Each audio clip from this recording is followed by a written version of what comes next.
All right. Hello, and Hello. hello, everybody. Okay, welcome to the Rojan Kimcast. It's me. Joining me today is Mia Mars, everybody.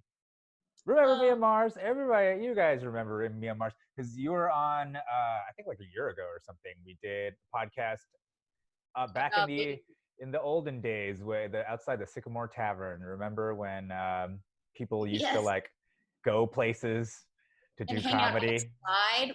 Dude, remember we would like pay money to go on stage? We would actually pay Remember, money. you remember stages when like um comedy wasn't confined to squares? Yeah, it was actually in person. That's those were the old days. Wow. It was actually, I really think that was a golden age we lived through of like open mics and stuff. You know what I mean? Just imagine the amount of open mics there were.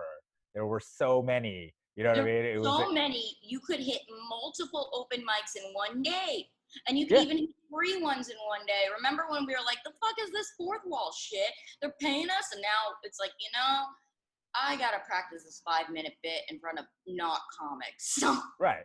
Yeah. And the fact that you could do, basically New York was the only place you could do something like that, hit up that many mics in a day. But LA was on its way to becoming as saturated as New York, in terms of like spots you can go up and stuff, which I don't know. I mean, it could be good, it could be bad. For me, I felt like it was kind of a bubble just because like I live by Bert's back room and uh, I saw like three other mics do with the exact same formula just pop up in like a 5 block radius. You know what I mean? Like it just oh yeah, Melrose for a while there. Then there was that female one and yeah, everything. yeah, yeah.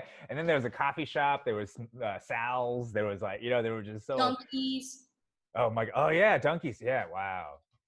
But anyways, I feel like that was it was a truly a golden era. You know what I mean? It was just like mics galore, mics everywhere. I don't mean maybe it'll get back to there, but it's gonna be it's gonna be tough to recover from this stuff. We're slowly gonna build up into it Hmm. again. I have a feeling that we're not gonna have audience like rows of people anymore. They're all gonna be little tables to Yeah, be more sequestered. Yeah, you know, I was listening to Phyllis Diller and she said there were no open mics back then. You had an audition. right. If Yeah, you yeah, had yeah. an audition, that So was. who knows? But anyways, so you were just saying that you are back in your childhood home. Where are you right now? I'm in Playa del Rey. I'm in between Ah, Marina del Rey and uh-huh. the airport. There's a tiny little slip of land there next to the beach and the Bayona wetlands, and Mm-hmm. it's like Venice Beach with a hangover. I love Playa del Rey. I'm such a Well, West Side girl. I mean, you grew up there, so it's just like kind of Yeah, I went to must the be real familiar. Yeah, must be just like home. Yeah. coffee shop the other day. I saw another. Her name is coincidentally Mia. Uh-huh. Went to go see Mia, the coffee shop owner, and I saw Doug Welch, who we. I went to college with his brother, and all of our neighborhood friends were the same growing up as a kid, like Brittany Howard and Tess Amelia, and we all knew each other, but like, oh, we have to meet this way. Okay, neighborhood. Yeah. How are you doing up out there in Hollywood?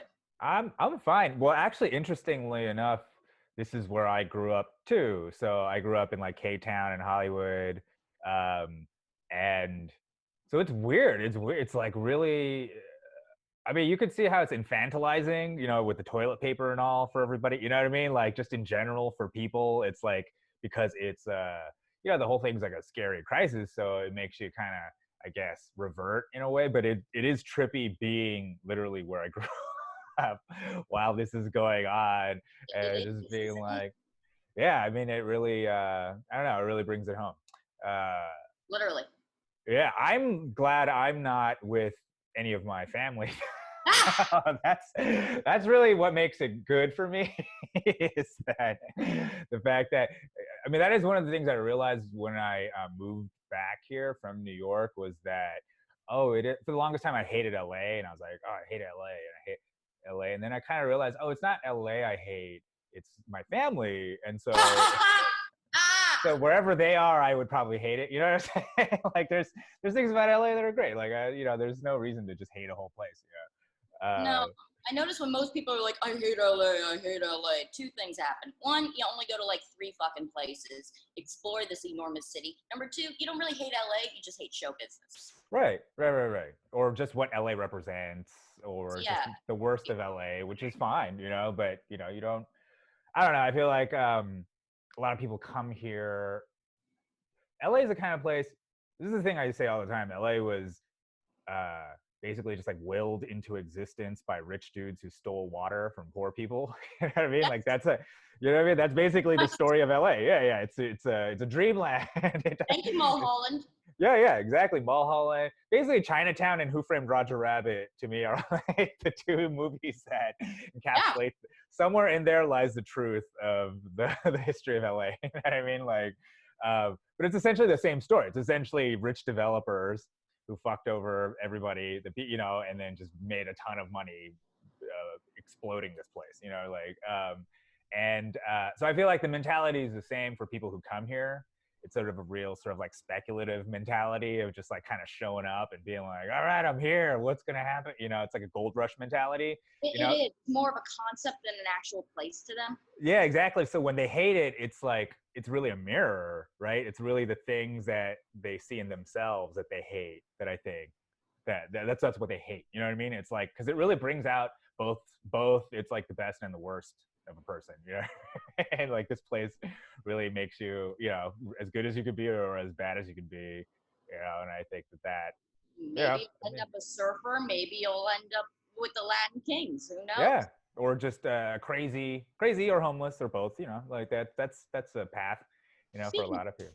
Mm-hmm. speaking of crazy, Mm-hmm. now you wanted to talk about mental health, Oh which yeah, thank you. I could Yes, I talk always about get LA sidetracked. forever, but I know you Yeah. wanted them. No, you're right. You're right. Thank you for coming me up, because that is indeed, it made me. Well, May is Mental Health Awareness Month, It's so also Nurses Appreciation Week next week. yeah. Oh yeah, great. I wish it would be awesome if every day of May had a different. It was like one day was like Mania Day, and the next day was like Depression Day. And like like every day was a celebration of Dude, a nobody different. celebrates depression. Nobody would go outside to celebrate depression. Actually, that's not true, because there's so many movies and shit, and so many people just kind of fetishize being depressed. You know what I mean? They're like because there's like a whole doomer generation and stuff. There's a whole like. So I don't know. I feel like for some people, it's the only hardship they have. And so they wear it like a badge.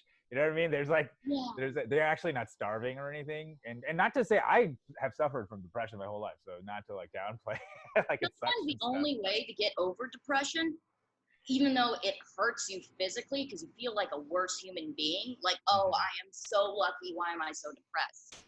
You Yeah, know, yeah. like I have food and I have shelter. Why am I so depressed? And then Mm-hmm. that makes you feel even fucking worse. But Yes. sometimes the only way to like realize your depression and like feel good is being like, hey, I have this lucky stuff. Maybe I should share it. Not share it, but like, hey, I'm lucky. Maybe I should go hand out peanut butter and jelly sandwiches to the homeless or something. Yeah. No, that is a thing I've heard a lot, is like, just go volunteer if you want to change your perspective. And you actually feel good, actually feel better as a person, as a human being, to actually do something for somebody else, Yeah. and I think, well, isn't that interesting? It's like we have a society that doesn't really care about people or helping others. So there's not even like the slightest inkling that like, hey, this could be good, not just for other people, but for you too. You know what I mean? It could be good to like do something beneficial for others. You know? I read recently how to make friends and influence people. Oh yeah, I read that a while back. Yeah. And they said, like, in the first 2 chapters, uh, what all people want is like an importance. All people want is like Mm-hmm. a reason or a connection. They want to have an influence on somebody else. Yeah. So even if you are depressed, that is your role in life, and you become, the role of the depressed person. There was one woman who was just so depressed, and her mom like took care of her all day. So the mom had the role of taking care of the kid, and the kid was the one taken care of. So they had these roles, and then when the mom died a week later, the kid was like, I'm gonna go out into the world. Right. because she didn't have an importance anymore like that. Right. Yeah. Yeah, it's very complex. I mean, people are both, I feel like, incredibly complex and simple at the same time. You know what I mean? Like there's something that sort of um it unites all of us in a lot of ways. I mean, I think a lot of it is the fact that we were all babies at one point. You know, at Well, one point we were all babies, and then we had to grow up, and then we had parents, and we all had to go through that thing. some of You us are know, orphans. yeah, but you still had to be a baby. Yeah. I mean, the lack of parents is also a thing. You know what I mean? It's like because I mean, my parents were never around, so basically, it was like it was like kind of dealing with that. That's like a just as much as your parents can be like a force in your life, the absence of them can also be a weird force in your life. You know what I mean? Like it's like a Oh, weird. there are authority figures, and when you're a kid, you think adults know everything. Yeah. You think adults know everything. You think they're God, and whether they're around or not, you're like they're doing the right thing, right? Right? Right. No, just doing their best. Right. And then as children, I think we all have a tendency, it's weird, but it's all you blame yourself. I think it's because like we're kind of narcissistic as kids. You know what I mean? So Oh you're yeah, just like, everything's mine yeah, it's or about me. So I must have been bad. And that's why they're not mom and dad or like divorcing or something. You know, that's a very super common thing. But oh, dude, okay. So I was just reminded why I wanted to talk to you about this because you put up a post that was like I think you said a year ago is when you went into the hospital and stuff, and yeah. you put up a post of your bracelet and shit. Yeah, you went to the psych ward. So, like, what? Well, basically, you've talked about this stuff on stage. Like, what? Well, first of all, do you want to talk about just like what Yeah, I love happened, got you talking. into the hospital? Yeah, like, I how love did you end up talking in the about hospital? Yeah, yeah, yeah. speaking of parents and being crazy, my mom was crazy and she was really projecting her divorce and a lot of things. And, we were all a little sad after Brody died. And, Mm. I was a little sad. And my mom Wait. Oh, sorry. stayed, Who's Brody? Brody Stevens. Oh, Brody god damn it. Okay, Stevens. I'm sorry. All right. Brody Stevens, fantastic comedian. He Mm-hmm. was a master with rhythm. He Mm-hmm. was such a master with rhythm and he was a drummer and like if I say it like this you're gonna think it's funny. There's my Yeah. laundry. Go for it. Yeah. Okay. Yeah. I didn't know you were talking about Brody Stevens. Yeah, man. That was tough. That was We tough were on a all lot a of little people. sad. Yeah, that was fucked up just because nobody, it's like you kind of knew he had problems, but nobody really saw it coming, like We just all nobody. thought he had his shit together. Yeah. He seemed happy. Yeah. Like he was in my apartment like 2 weeks before and I remember being excited like, oh boy, he's in my apartment. And when I moved into my apartment, there was already a Brody Stevens sticker on my freezer, exactly at my eye level. So I used to say to Brody, I wake up to you every morning, technically. He thought it was weird until he went to my apartment and saw the sticker. He's like, okay. He's like, oh, that makes sense. All right. He's like, okay, you're not that freaky. But when he died, I put a little halo on the sticker. Anyways, we were all a little depressed, and my mom didn't like it. And my mom likes to take people into a whirlwind, and she managed to convince my entire family to have an intervention for me about my depression. And I don't know, my mom also thought I was a drug addict and shit. When we fight, sometimes she'll throw that out there, like, go take some drugs. Okay, Mom, you're the one that grew up an alcoholic. And point is, right. After this intervention, I ended up going to this rehab to make everybody happy, mostly my dad. And I wasn't getting the help I needed. Every day I would say, I'm not getting better. I'm not getting better. I don't belong here. I'm not getting better. And eventually I lost my shit. I was banging my head against the glass shower. I was burning myself with cigarettes. And when the ambulance took me away to Ronald Reagan, because you got to go to a place before they take you to the psych ward, you need a little stepping stone. When I was there, it felt like such relief. There was people there that could laugh in the ambulance. I was making people laugh in the ambulance, and it felt like purpose again. Yeah. So after Ronald Reagan, they took me to the psych ward. I'm like, okay, I'm in my worst nightmare. It was awesome. Mm-hmm. Don't be afraid to go to the psych ward because you might enjoy it. It's only 3 days and you'll come up with some interesting stories. And I learned a lot of shit in the psych ward. I learned how to play spades.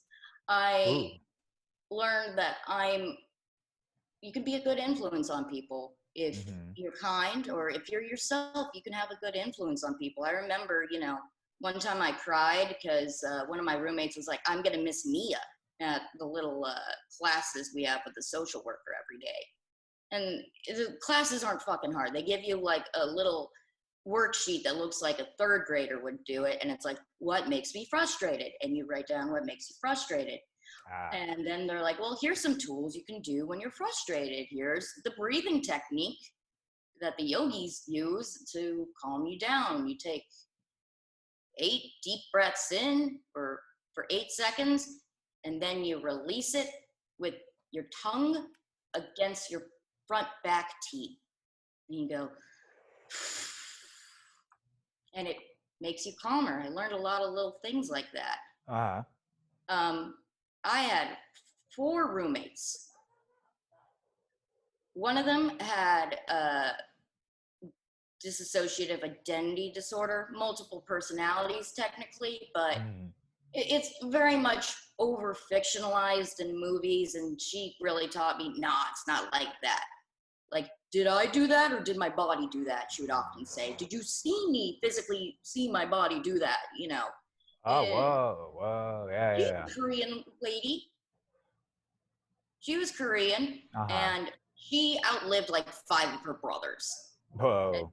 yeah. Then my other roommate outlived 4 of her husbands, and she slept in her sunglasses. Her name was Terry. She slept all day. It was great. That's pretty awesome. I shouldn't have said that. And then there was who I called Mama. Mama took care of you. Mama liked to repeat herself a lot, but Mama looked out for you. She also was a clothes hoarder. Okay. Because if you would be like, hey, I need some clothes from the donation bin, they always gave me the children's clothes because those were the only ones that fit. Mm-hmm. But you become a little community. And when I couldn't sleep, I would just like go to the nurses and chat with them. And they're like, you should be in bed. And I'm like, no. Tell me about the most interesting thing that has ever happened to you here, Uh-huh. And And eventually they'd talk to you because were they bored too, or or would they yeah, force you to go back to bed? yeah, they were bored too. Sometimes they would force you to go back to bed. Sometimes they would be cool and be like, don't tell anyone, but I got you a soda from the big cafeteria, Oh, sweet. Yeah. The I'm big sure. cafeteria was a fancy thing that I knew existed, Uh-huh. but Oh. Well, because you weren't like a lifer or nothing, right? Like 3 days, is that sort of like the oh no, I appointed? was in there for like 2 weeks. Oh, 2 weeks. Okay. All right. So Yeah, then what was the sort of, well, I feel like we should go backwards. All right. sure. Rehab. So your mom said you needed to go to rehab, Yeah, and held an intervention where and you're, yeah, pretty much most of my family was there, and they gave me letters, and they were crying. Lila Hart was there, and I took it as like a deposition where I said, no, I'm sorry. Have you ever seen me do drugs? Have you ever seen me do this? This is all speculation. But they're like, well, we're not going to talk to you unless you go anyway. And wait, I so went yeah, the that's what day I was gonna before my ask. Is like, birthday, I was gonna ask what drugs, like what that's what I was gonna right? ask. It was just like, huh? Just weed? Right? Oh, is Weed? marijuana a drug? What are That's we? What summer. drug? Is that the drug they're talking about? What drug are they talking? Usually Oh, there's a they drug thought I was involved, doing meth or some but bullshit. that's all like they thought you were. I mean, there's no drug, so what they One just time they found a little crack pipe because I only had a little bit of weed left. And I'm like, I don't have a bowl. So I went to go buy a little crack pipe because they're like itty bitty bowls, yeah, right? yeah, yeah, Right? yeah. Well, my mom saw that and freaked out. Right, and she thought you were smoking crack because of that. But it just sounds like you said like she was an alcoholic, so there was a fair bit of projection onto you Oh, like a of like, movie, man. She projected yeah. like a movie reel. Because like that's the whole thing, right? There's the old saying of like you are exactly the thing you accuse others of. You know what I'm saying? Like, so Oh, it just sounds like she went through a lot of trouble to convince a lot of people based on no evidence to basically convince you that you had to go to rehab. So then what made you decide to go? Like, did you just my were you dad. oh My really every dad. Because My dad everybody, was it's like, a man, they were and all saying you really should go, and you were like, okay, I should go. they were like, "You don't have your life together. You haven't talked about Ah, this," and a lot of false accusations on their part. And I'm like, "Yeah, you're right. I'm depressed, but I'm not that bad." hey, and did you say Lila was there? You said like they had a Lila friend. Hart was there. What the fuck was she doing there? Like, I what is don't know. that? My mom invited Lila Hart. How did your mom's inviting your friends too? See, that's crazy. Okay, so honestly, it sounds like what they were doing is holding an intervention about comedy. Oh, they held it at the they, Laugh Factory, by the way. oh, okay, yeah. So it literally was like they sent you to rehab because of comedy, because all of your behaviors is really just because you made a series of life choices about wanting to be a comedian, and that's what you know. What I mean, it's not drugs. It's literally like drugs, but it's not drugs. It's And kind they never consulted my therapist or anything about, right. right? And, the rehab, like, the intervention host lady. Oh You know man. who else was there? Elizabeth Croydon. Elizabeth Croydon was there too, and she'll tell you all the funny shit I did. But so your mom basically convinced them that you had a problem, even though they never saw you do drugs either or have a problem. Wow, And that's one insane. time I got really drunk. I accidentally, I was drinking my buddy Jason Tebow's drink. We have a little deal where I give him cigarettes. Sometimes he'll give me a drink at the comedy store. Uh-huh. I stole his drink. Had no idea it was a triple Coke and whiskey. Had no idea it was a triple Coke and whiskey. You got Downed it. wasted. And I went to the Sycamore Tavern, had another drink, and by the time it all hit me, ooh, so I could see why people were freaking out over one fucking time. But That's crazy. That is anyway, insane. Well, that's insane. Well, I think it's also see, this is part of the benefits of being estranged from my family is that they can't convince me because they would have totally tried to convince me of all of this stuff so long ago and I would have believed them. But because I'm not close to them, I just don't believe them. You know what I mean? Like I just wouldn't ever even, but but it's not your fault. I'm not saying it's your fault. It's like you actually have a family that you trusted and you're like, oh, maybe they have a point I or don't trust whatever. most of my family anymore after that Well, intervention. I wouldn't think so. Yeah. But I'm just My saying dad that's, didn't even show up, and I'm like, my father isn't here. Why should I take this seriously? yeah. I argued. Have you ever seen Ted Bundy argue his murder trials in like video? I felt like Ted Bundy, just like constantly going. Right. And I said, no, I'm not gonna go, and everybody was crying and shit. And they said, well, we already paid for it. Mm-hmm. And I said, Dad, should I do this shit? He said, maybe it would be good for you. I said, I'm gonna ask my therapist. The therapist said it can't hurt. So the day before my birthday, I went to rehab. Oh, dude, it totally hurt. And I spent my birthday alone, surrounded by strangers, except for one girl I liked from Utah. And she had the same birthday as me. And she left like 5 days later. Uh-huh. And I was in there for 10 days. And no internet, no phone. Same with the psych ward, no internet, no phone. So you really become immersed in your little bubble. When I was in the psych ward, I wanted to get back to the outside world so badly. I'm like, I want to do comedy again. But now we're all sequestered and we're all like captive. And it's different because this time I can talk to my friends like you. I'm really excited to see your face, I'm not going to lie. And, the psych ward can be good for you. It Yeah. really can. No. I I, learned to love myself again. uh-huh. I don't know, the people you meet there. One of my roommates fell in love with my other buddy, Oh, and all right. I said it's love that. It's like it sounds like you had your own like Girl Interrupted kind of like moment, like a whole. In fact, honestly, what they should have done is skip rehab and sent you directly to the psych ward. yeah, Like that was the real. that would have been great, but nobody understood me. That's And right. See, that's what I'm saying. If they had truly understood you, they would have advocated for you to go to the psych ward on your birthday. You know what I'm saying? They would have been like, Mia, this is what you, Mia, you obviously don't have a substance abuse problem. It's No. a mental health issue. I need to get you someplace, and it's gonna be fun. You're gonna have a blast. There's gonna be Big Mama's gonna be there. You're gonna have a fucking great time. You're gonna have a You're great gonna time, want to play spades.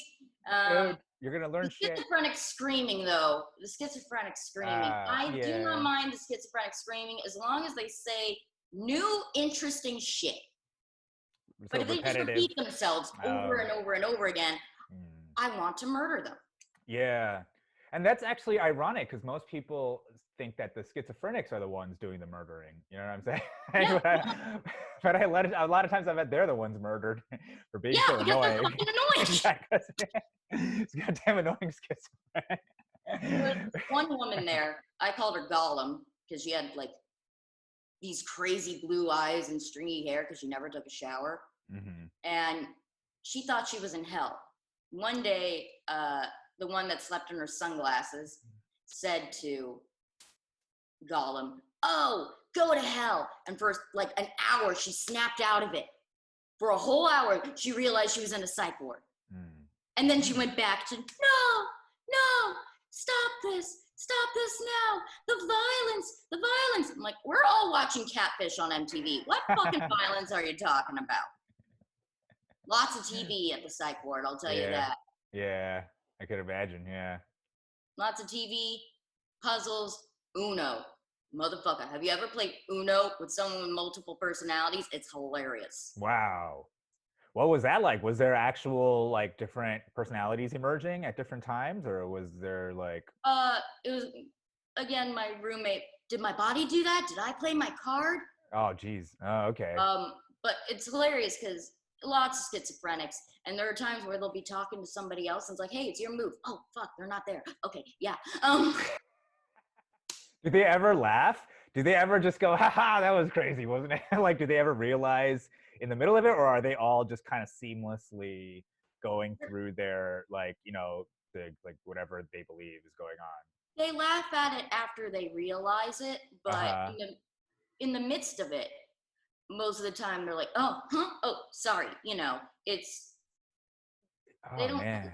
They're stuck in it. It's such, you know.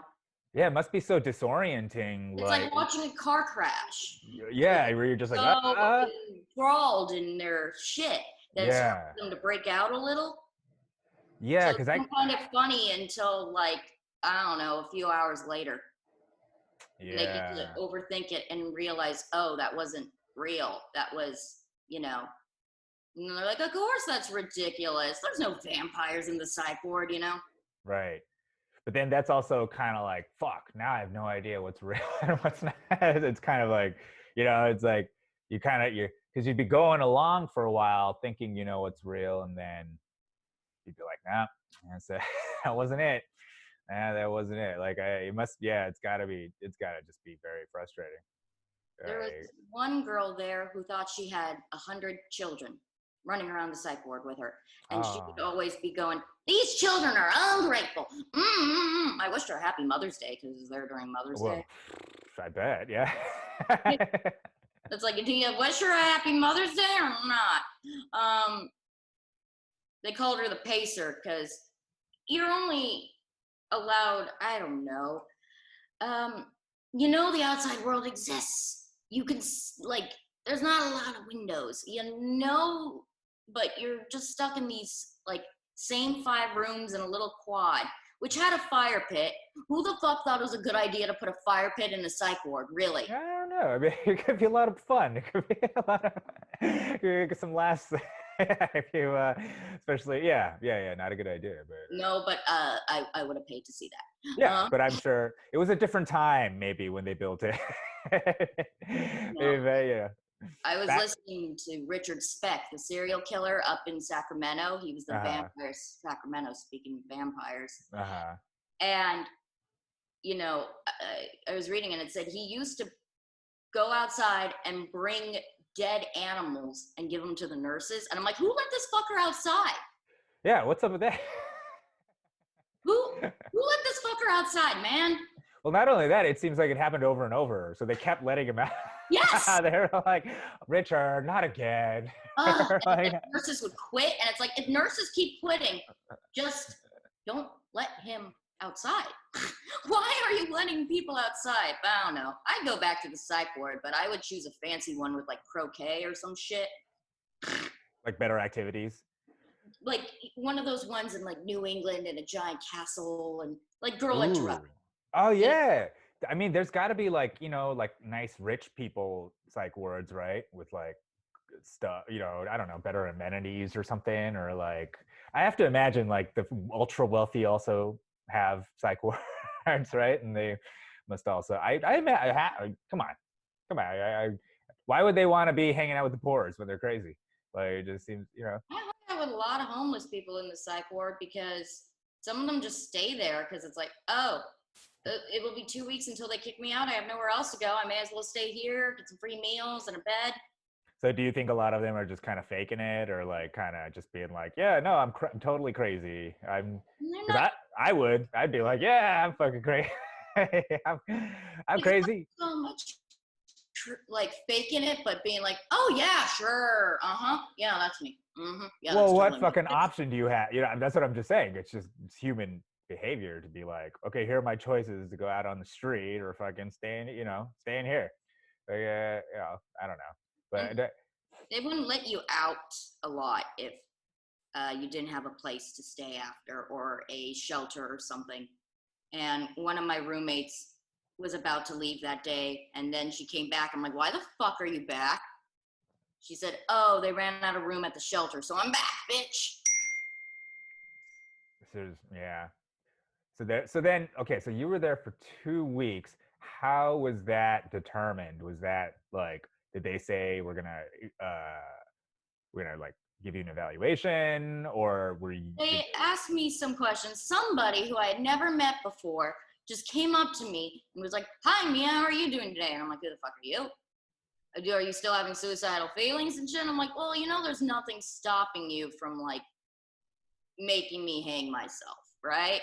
You're not going to do anything. I was too rational. And, she took that very seriously. And, when I left, I said, don't want to keep you hanging. And she didn't realize that was a joke. So I got stuck in there for like another, like, 11 days. Oh, yeah, okay. And every day I wanted to get out, but I was like, I'm also enjoying it too. But even the psych ward noticed that every time I had like a phone conversation with my mom at the payphones, I would get really angry. And they're like, Yeah. why is that? And I'm like, because my mom has borderline personality disorder. Oh, well, my wife does too. I'm like, I don't sympathize with you because you chose to do that, motherfucker. Right. No sympathy. Yeah, I mean, you were essentially Tony Soprano. You know what I mean? Like, you were essentially. This was her version of shooting you, having you shot. Essentially, like she put a hit on you, essentially, and got your everybody together and put you away. I mean, that sucks. And I think if anything, I think the good thing, beyond your personal experience coming out of the psych ward and stuff, is just learning that now you can't ever trust her. You know what I mean? You can't really trust her in that way, like, which. We tried to go to therapy, she and I, because she's my mom and I love her and shit. Sure, yeah. Not to say, but yeah. I mean, but bro, I borderline, No, it's a they're thing. crazy. They love their ultimatums. Yeah, it's a thing. And And I remember I found a therapist for us that we would both like. And it took me 3 weeks to find him. We go to one session, and that all she did was bitch about me that one session. I cried my eyes out. I gave her a hug, and then she's like, let's go get lunch. She does that shit.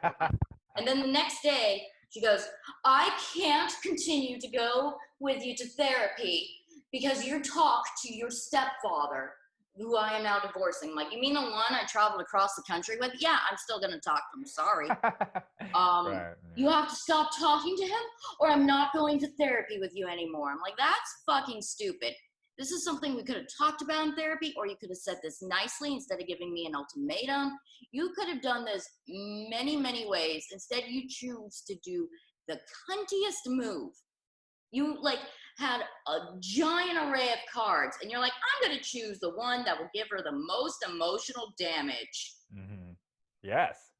I don't make jokes about my mom because she's not funny. She's just sad and scary.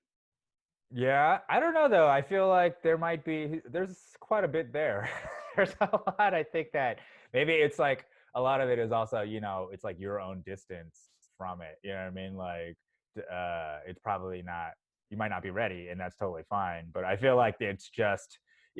I mean, just like fucking Lydia Soprano. You know what I'm saying? Like you as a character, that is literally like the worst mother in the world. But if you I don't know, just like as a objective viewer, you can see what is amazing about this character. You know what I mean? Like hilarious, but also so tragic about this character. And you fucking. I feel like I don't know. In some ways, I feel like there are ways to look at this as a gift, especially in terms of, as for your comedy.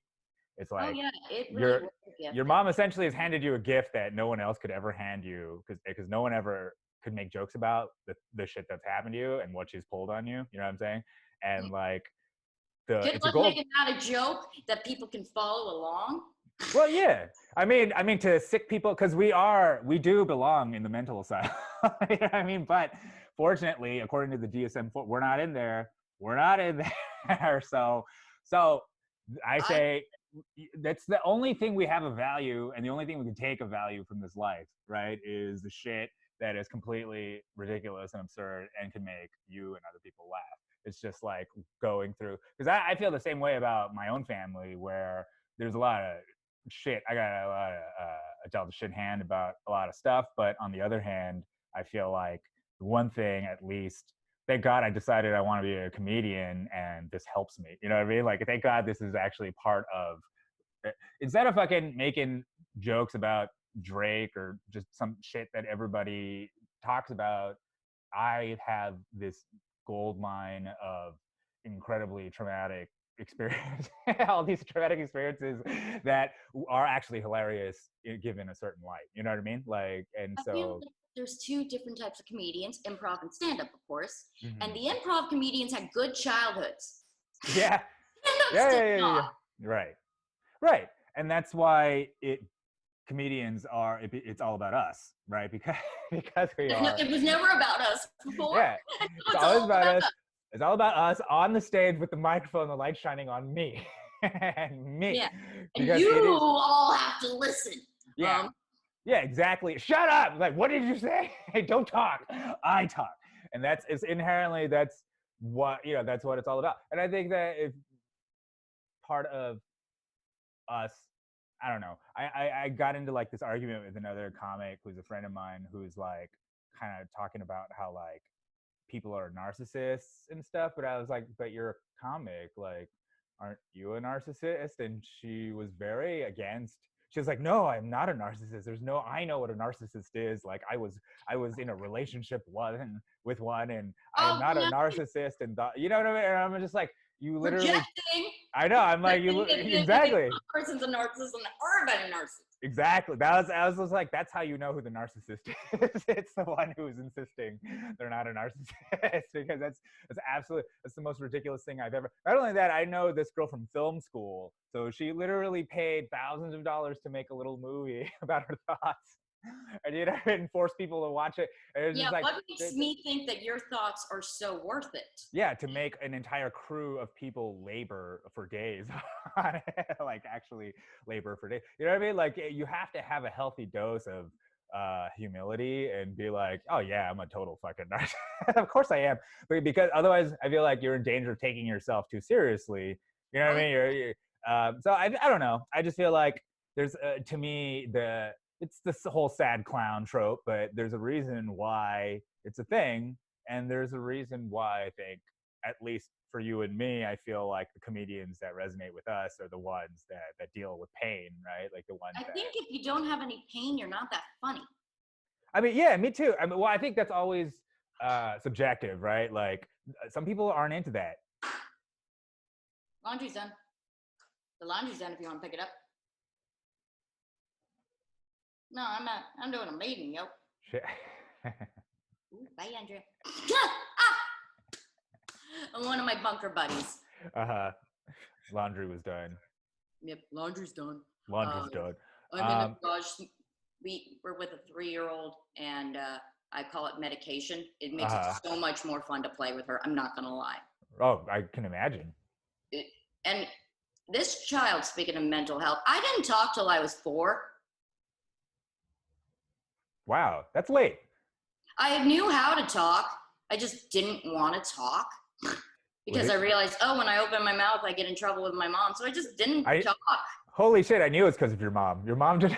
Your mom didn't want you to. I bet she. Oh man, that's crazy. Actually, my dad has a bit of that. There's something in some parents where they're like, there's a weird like competition that's there, like an Oedipals kind of thing, like a weird thing, and so like from the get go, they want to like nag their kid because of the threat that the kid represents to them. It's actually like the subject of most Greek myths. You know what I mean? Like no, really, like Zeus and Uranus or whatever. Like the whole Kronos and like the whole like line of succession of the Greek gods is always the son deposing the father, and this fear, the parent having the fear of the children like overthrowing them, so that they basically I like think do something to the kids. You know?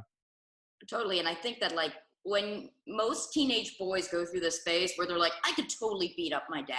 Yeah, yeah, yeah, yeah, yeah. They all go through that. That there's the oppositional, like, I don't know if it's edible, but there's some weird shit. Um, Yeah. I mean, I think that dynamic is inherent, but in some parents, it's like their own shit isn't resolved, so then it goes, you know what I mean? It like passes through them to the kid. Whereas if they had better parents, or if their shit was resolved, they would understand that like, oh, I'm creating a foundation for this new human being. Like I'm not in competition with it. You know what I mean? Like it's oh no. there's no like in fact it's yeah, I mean this is Sometimes when you actually create a foundation, you got to be a little mean. Like, sure. I'm quarantining with a 3-year-old, and okay, I never thought I would, like, how dare anyone cross the child abuse line? I would never cross that line. Oh, it's unbelievable. I see the line now. Of course. I see Yes. what they're talking about. And there are Right. times it's like, you don't do it. You don't do it. But there are times where you're like, I don't care if you don't want to fucking do it. You're going to go to the goddamn potty. You know, Right. I don't care if Yeah. you don't want to do it. It's like that Chris Rock joke, right? Right. Like you'd never do it, but you understand, right? You never beat a kid, but you understand. Well, he was talking about women, but in this case, it applies to children as well, I feel like. Except you shouldn't shake them. Which makes it really great. Yes. Um, so here we are now. We're in this crazy quarantine time. I did want to talk about what do you think? Because, okay, there's all right. Obviously, we did this for a reason, right? To mitigate the spread of the disease, flatten the curve, all the stuff they said. But the thing that's sort of not really talked about is that we do have a mental health crisis in this country, and we essentially forced everybody to stop working and socializing, and put everybody under the threat of an impending invisible disease that may or may not kill them. We have no idea, and at the Yeah. same time politics still is going on. So, and the news isn't helping. So everybody's kind of in a state of complete confusion because nobody really knows what to believe. No. So it doesn't seem like it would help mental health at all. So what do you think? What do you think about like the idea that like, one of the bigger fallouts from this, considering we have had a suicide crisis in this country, and an opioid crisis and all the crises because of basically they call them diseases of despair, right? They call them like the diseases that follow places that are in economic ruin, places where people have no Diseases of jobs. despair. I like Yeah. that term. They call it that because, well, part of it is like, do you know about that rat study they did a long ass time ago where they fucking put the rat in the cage with the cocaine and they found out that the rat would continue to take cocaine over food and then Yeah. eventually die or whatever? Well, they redid that rat study, and because that old rat study that was an isolated rat, like a rat separated from the rest of his Other rats. other rats. So what they did is they were like, okay, what if we ran the experiment where we left the social structure in place and just left the coke out? And they found that like none of the rats really went for it. Like it wasn't a thing. It wasn't attractive even. You know what I mean? So then it was like, oh, it kind of like the original model of drug abuse was based on this idea is that the substance is so addictive that it will override your natural fucking impulses to eat and survive or whatever without No, thinking this poor about rat had no other psychology. reason to live except cocaine. So Exactly. So the new experiment shows that it's actually social isolation that caused him to go to cocaine, not the other way around. You know what I mean? So that is actually, so what they're seeing is that in places where people are isolated socially, especially because of economic depression and fucking people moving away and whatever the fuck, these are the diseases of drug abuse and suicide. Those are the fucking places where that should happen the most. So given that, I feel like, well, this can't. I don't know. I feel like the something.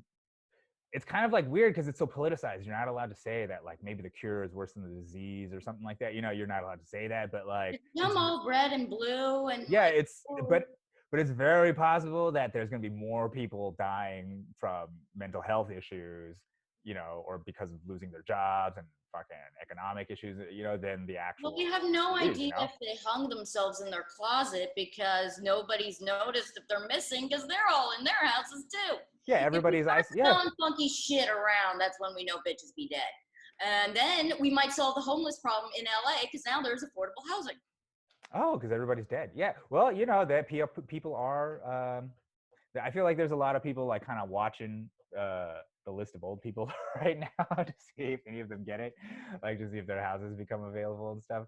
But I don't know, man. Even that's before the disease, man. Yeah, I know. And so now they're doing a double time. But I mean, come on, Betty. Fill it. You got a job.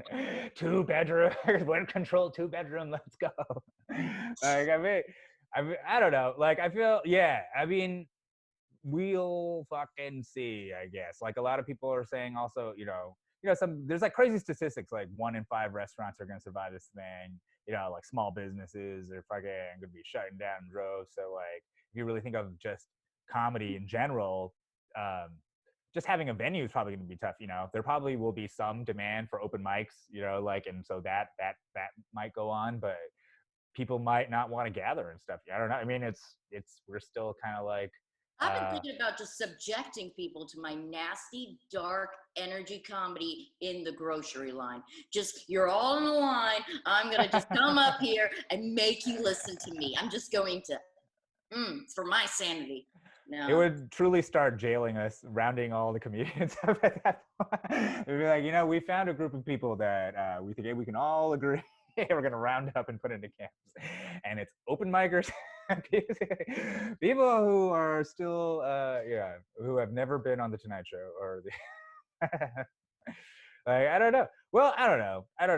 On the other hand, you know what? Like, I feel like there was a big old, we were in the middle of like a shift. We're in the middle of a shift, and this thing just basically is accelerating it, and I think a lot of the old ways, essentially like even the club system was a kind of a dinosaur model that was being propped up, you know what I mean? Like the sort of getting on the late night and having a spot on TV, like that whole system is sort of, you know what I mean? Like all these old sort of structures, like the way you used to make it as a comedian or whatever, are kind of, I think. You know what's sad? This is the new format. We have to embrace the materials of this shit. How, like, I'm in a fucking box. Yeah, I mean, but I think how am I going to make this work for me? How can I make this funny? What can I do? This is the new materials. I like one day they discovered, radio, and they were like, oh, but they can't see shit. So we got to make sound effects and shit. And like Foley artists, and this will. Yeah, this will be its own medium. But at the same time, I don't think it's not forever. You know what I mean? Like it will eventually, like 2 years, say, even people will start gathering like history books about this shit. Yeah, it'll be a big thing. But at the same time, you know what? There was a big ass pandemic in like 57, and nobody remembers that shit. Nobody remembers. Huh? Polio? No, they called it the Hong Kong flu back then, because nobody cared about. No, I'm sorry. They all come from China. They do. China, you're cool. You're inventing fireworks, but you keep inventing diseases. It's completely fine. No. You know why? It's because there's billions of people stacked on top of it. That's literally the reason why. It's not. It spreads so quickly. I agree. Yeah, I mean, why do they keep coming from there? I don't hear a lot of diseases that, you know what?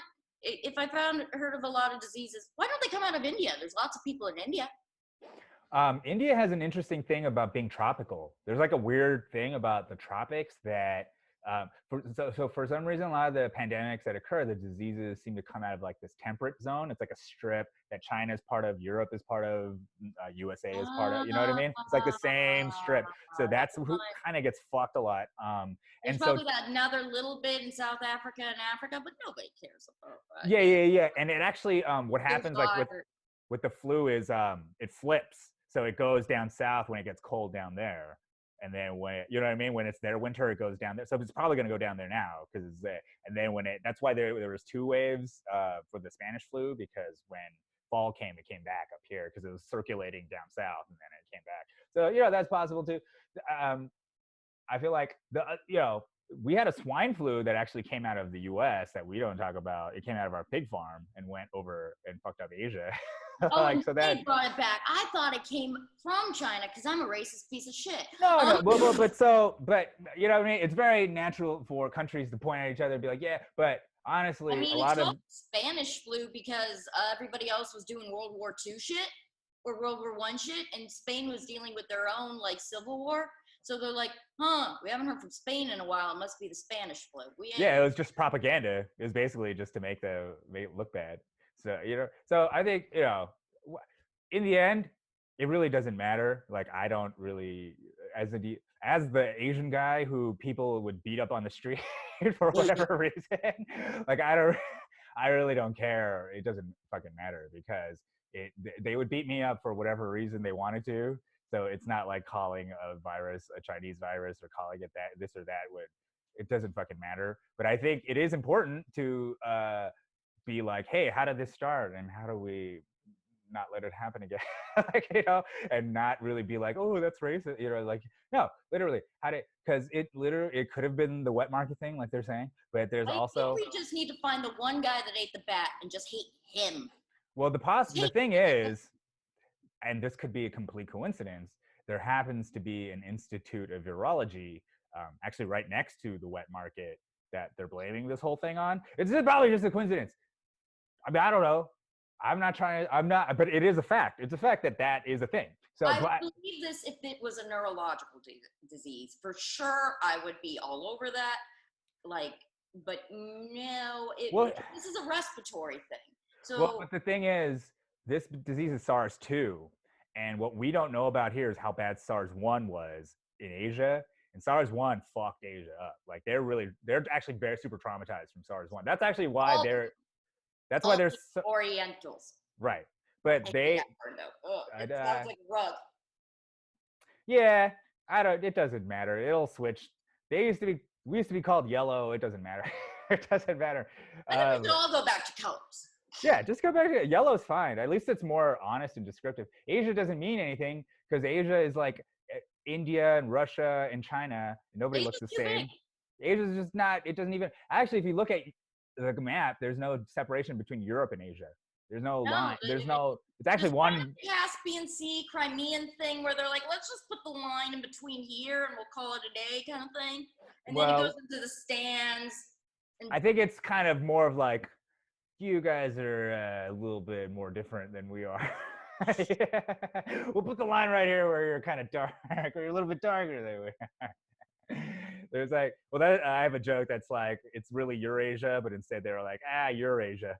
Instead, Eurasia. Yeah, we're not Asia, Eurasia.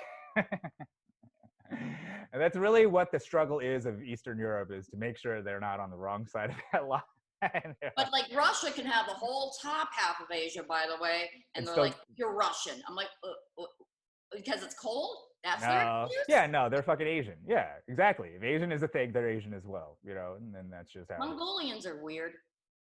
Mongolians are crazy. They are once very proud people, now reduced to a backwater sort of. Sometimes I forget Mongolia is there if it weren't for Genghis Khan, man. He put it on the map. I mean, he really did. He was the original, the OG. And after that, actually, he's the reason why I think Asian parents have such high expectations for their kids.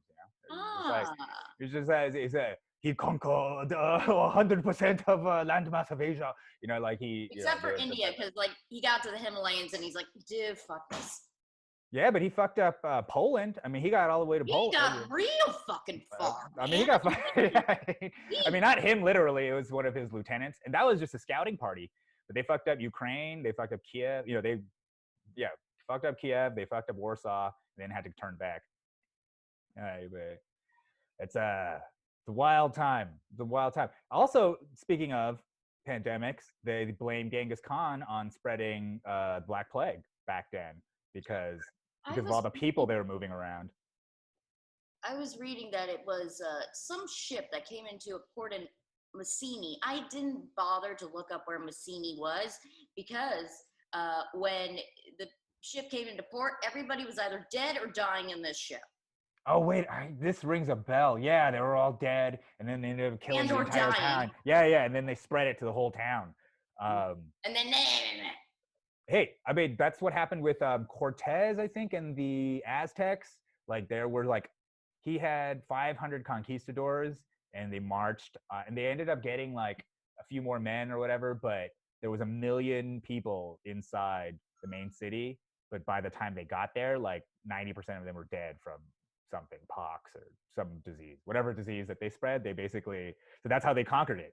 They fucking wiped out the entire, they had no idea that it was going to happen, but they ended up just wiping out the entire city, because they were dirty. So they were dirty. That's basically the reason. Because like it could be infected by fleas and rats, and that's what really did them over. Because there were rats on ships and shit. Yeah. So, rats bringing them over. Yeah, and also having domesticated animals and being so close together exposes us to a lot of stuff and gives us like immunity. Yeah, Jews didn't catch much of the Black Plague because if we were over there, we don't fuck with rats or domesticated animals. You've never heard of a Hebrew spaniel, have you? There's no Hebrew spaniels. There's no like Jewish Jack Russell Terriers. They're just like, we don't normally fuck with that. We like them now, but. Well, I think the big thing also was that culturally they bathed, which back then was like a weird, like it was really weird if you took baths. Jews before every meal have to wash their hands and say a prayer. Yeah, that was really gross. Yeah, that back then you're like, because nobody knew about germs, so they're like, why are you doing that? Weird hand washing Jews. Yeah, that's weird. That's weird. You clap during your prayers. Weird. Because they didn't bathe. They literally didn't bathe back then. You know, there was but. I'm thinking about all this, and like, we really fucked over the Native Americans, man. We brought diseases, and we tried to kill them, and man, let's have a moment of silence for them. Jesus Christ. I mean, it might be a little late, but okay, sure, I'm with you. I'm with. I mean, it does suck. It does. It certainly does suck. Well, Mia, I know none of us are doing comedy or doing any shows or anything, but we're staying sane. Yeah, but we're out here. We're doing a thing. Are you doing any? You doing any podcasts? Are you doing anything where the people out there can find you? I'm doing a Zoom show. Yeah. On this Sunday or this Friday. I'm sorry, the days of the week. What are they anymore? I have a Zoom show on Friday at 1 p.m. It's a British show. It's international. Sweet. I need to do more of these fucking Zoom shows, man. I should be doing these all day. I mean, I guess that's just what we do for now. So, I mean, I'm coming around. I know it's not stand up, but it's its own thing. So it's like, whatever, got to do something. This is the new format. This is our new radio. Yeah. I mean, it is what it is, So the Zoom show, if anybody was interested in finding it. There is a post on my Facebook, and I also believe my Instagram at Mia fucking Mars that will have the Zoom link, if I recall correctly. Boom, Mia fucking Mars on Instagram. Find the Zoom link. Well, thank you. Before we leave, I want to say a quick thing. What's that? It's easier than ever to not be socially isolated. We are not rats in a maze. We have technology like this, and we still have neighbors. And if you need help, get the help you need. Don't go to rehab if you're crazy. Don't go to the psych ward if you're an alcoholic. And if you have COVID, you're just dead. Yeah, I think that's all very positive. That's all. Well, actually, my favorite thing you said was don't be afraid to go to the psych ward. So I think that's a good piece of advice because honestly, you should have. Don't be afraid to get the help you need and get the right help. Get the Yeah. right help. Don't just accept. Don't get any help because it might hurt you. Get the help that you think is a good idea. I mean, if anything, you should maybe think of doing an intervention for your mom to send her to the psych ward. That feels like. I'm thinking about doing that the next time she does something fucking crazy. Next time she does something crazy, hey, Well, back. you know what you should do is you should Look, hold. quarantine is payback for her. I'm like, this is God paying you back for putting me. Oh, dude, it should be an intervention inception where you trick her into thinking she's doing an intervention for you, and then it turns one into one for her. I think this is like a Mr. Show sketch or something, but I think it would be fucking great because then in the middle of the intervention for you, people would be turning around and being like, this is the behavior that we're talking about with you. And they turn it on her. And then you could all, that would be, because then she would probably lose her shit and she might have to go to the psych ward. But I mean, hey, I don't know. What do I know? What do I know? I'm not a doctor, you know? No, we're just trying our best. Yes. Rose and Kim, thank you for having me. Mr. Kim, I love you. Thank you for this. Oh man, love you too. I'm so glad that you're still here among the living with us. Dude, I like this new planet. I love the new normal. There's no traffic in LA anymore. Oh, it's the clean. homeless problem is fixed. Yeah. Like it's pretty fucking rad. I like the masks. They're a new fashion staple I'm embracing. I miss wearing lipstick, but that's okay. Yeah. It'll come back. All that stuff. You know, we'll appreciate it more when it comes back. I think that's. Yeah, we will. Yep. All right. All right, Mia. Thanks so much. Bye-bye. Okay. How do I end this? There we go. Bye. See ya.